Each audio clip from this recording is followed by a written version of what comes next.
अपने मुर्दों को अपनी दुआओं में याद किया करो, ये उनके लिए तोहफा। मेरे आका इरशाद फरमाते मकाम पर मरने वाले को तुम्हारी दुआओं की इतनी जरूरत होती है जैसे डूबने वालों के तिनके का सहारा चाहिए होता है, वैसी मरने वालों को दुआओं की जरूरत होती है कि तुम दुआ करोगे ना मालूम किसकी दुआ कर सकते, उसका बेड़ा पार फरमा दे, उसकी मग़फ़िरत। लेकिन मुआशरे में होता क्या, किसी के माँ बाप हो, भाई बहन हो, दुनिया से चले जाए, ज्यादातर जो होता है 40वें तक याद रखा जाता है।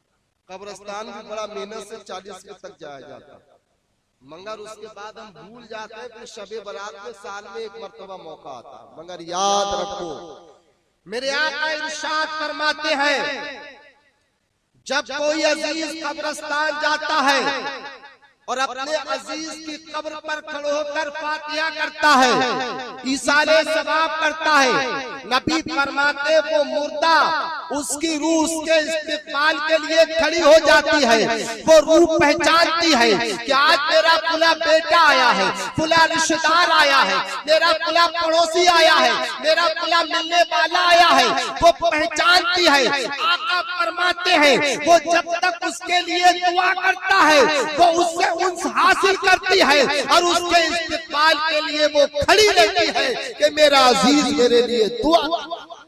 जब बच्चा कोई कब्रिस्तान जाता है, माँ बाप हो उस कब्रिस्तान में, और सूरह मुल्क की तिलावत करता है, तो रब फरमाता फरिश्तों गवाह हो जाओ मैंने इसके वालिदैन की मग़फ़िरत फरमा दी। फरिश्ते अर्ज़ करते मालिक वालिदैन की मग़फ़िरत फरमा दी, इस बच्चे ने सूरह मुल्क की तिलावत की है, इसको तूने क्या अता किया? तो रब्बे कायनात फरमाता है ए फरिश्तों गवाह हो जाओ मैंने वालिदैन की मग़फ़िरत फरमा दी है, मगर इस बच्चे ने सूरह मुल्क की तिलावत की है, मैंने इसके नामे आमाल में एक हज्जे मकबूल का। माँ बाप दुनिया से चले गए तब, और अगर माँ बाप जिंदा है हम उनको सलाम कर ले, माँ बाप के चेहरे को देखना इबादत, और अगर सलाम कर ले उनको तो आका फरमाते माँ बाप को सलाम करने में एक हज्जे मकबूल का सवाब मिलता। लेकिन मुआशरे की बुराई, हमें शर्म लगती है अपने माँ बाप को सलाम करने। सास ससुर की बात आएगी तो हम बहुत जम के सलाम कर लेंगे, सबकी बात है, मैं अपनी बात नहीं, सबकी बहुत जम के। लेकिन माँ जिसके कदमों के नीचे जन्नत और बाप जन्नत का दरवाजा है कि जब बूढ़े हाथ रब की बारगाह में दराज होते हैं और वो दुआ करते हैं अपनी औलाद के लिए, रो रो कर खुदा की बारगाह में फरियाद करते हैं ए मालिक मेरे बच्चे की परेशानियां दूर फरमा दे, मुसीबतें खत्म फरमा दे, तो दुनिया की कोई भी ताकत उनकी दुआओं को रोक नहीं सकती है, बल्कि अल्लाह की बारगाह में वो दुआएं जरूर कबूल होती है जो माँ बाप की दुआएं। और रूह का ताल्लुक कैसे बरकरार रहता? तीजा 10वां 20वां 40वां कोई बरसी होती है ना, मेरे आका इरशाद फरमाते रूह अपने मकान के दरवाजे तक आती है।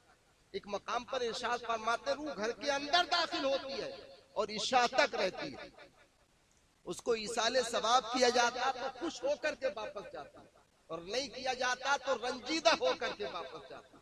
मगर होता क्या, ये जुमरात होती है ना, हम इमाम साहब को तलाश करते हैं फातिहा पढ़ने के लिए। हम मुसलमान हैं, हम उस नबी का कलमा पढ़ते हैं जो तमाम नबियों का सरदार है।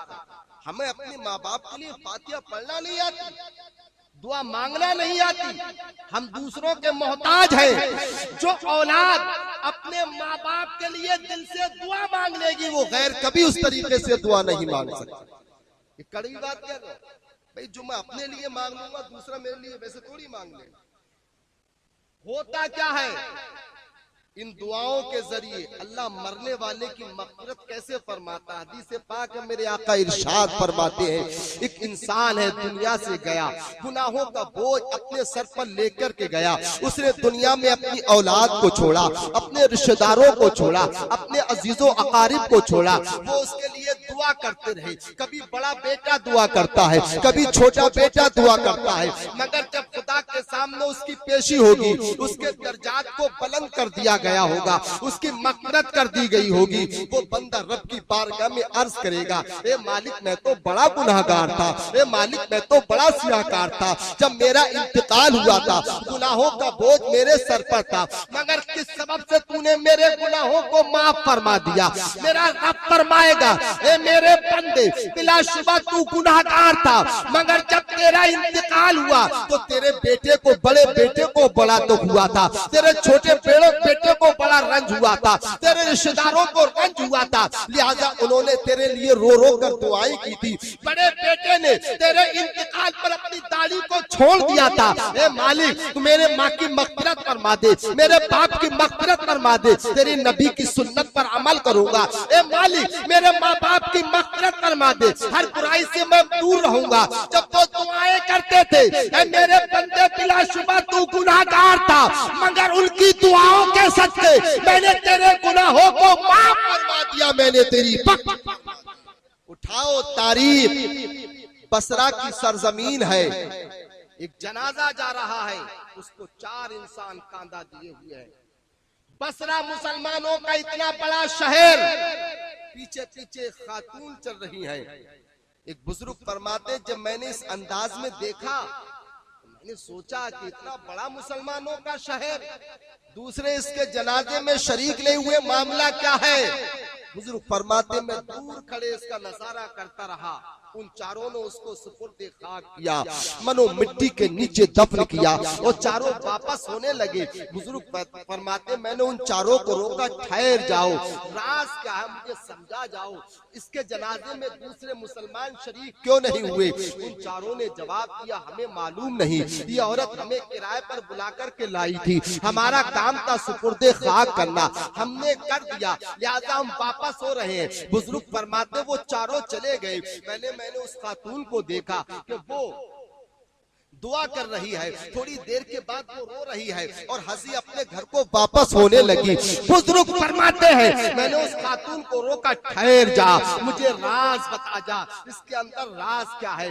दूसरे मुसलमान इसके जनाजे में शरीक क्यों नहीं हुए? इसका मतलब क्या है? वो औरत कहती है, बुजुर्ग सुनो, मेरा बच्चा बड़ा गुनाहगार था, गुनाहों का बोझ इसके सर पर था, मेरे बच्चे ने पड़ोसियों को भी सताया था, रिश्तेदारों को भी सताया था, यार दोस्तों को भी सताया था, मगर जब मेरे बच्चे का आखिरी टाइम हुआ, मेरे बच्चे ने मुझे ये वसीयत की थी, हे अम्मी जान, जब मेरी रूह कब से उनसरी से परवाज कर जाए, आप किसी को इत्तला मत देना, किसी को खबर मत देना, मेरे रिश्तेदारों को मत बताना, मेरे यार दोस्तों को मत बताना, मेरे पड़ोसियों को मत बताना, बल्कि माँ मेरा लाशा घर के अंदर पड़ा हो, मेरे नबी ने फरमाया है, माँ के कदमों के नीचे जन्नत होती है, आप अपने कदम को मेरे चेहरे पर रखना, उसके बाद रब की बारगाह में दुआ करना, ए मालिक मेरा बच्चा कितना भी गुनाहगार थी, तू मेरे बच्चे की मग़फ़िरत फरमा दे, मेरे बच्चे की बख्शिश फरमा दे।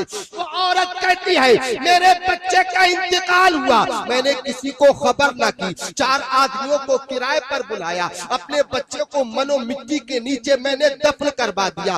दफन करवाने के बाद वो चारों चले गए। मुझे ख्याल हुआ कब्र के अंदर 2 फरिश्ते आते हैं जिनको मुनकर नकीर कहा जाता है, कहीं ऐसा ना हो मेरे बच्चे से वो सवाल करे और मेरा बच्चा जवाब ना देने पाए। मैं अपने बच्चे के लिए रो रो कर दुआएं कर रही थी, ए मालिक मेरा बच्चा कितना भी गुनाहगार थी, लेकिन मैं राजी हूँ, तू राजी हो जा, मेरे बच्चे के गुनाहों को माफ फरमा दे, मेरे बच्चे की बख्शिश फरमा दे। वो खातून कहती है, ए बुजुर्ग सुनो, जब मैं रो रो कर दुआएं कर रही थी, मेरे बच्चे की रूह ने मुझे आवाज दे करके कहा था, ए अम्मी जान अब तुम घर को वापस हो जाओ, तुम राजी हो गई हो, तुम्हारे सदके मेरा परवरदिगार राजी हो गया है, मेरे परवरदिगार ने मेरे गुनाहों को माफ कर दिया, मेरी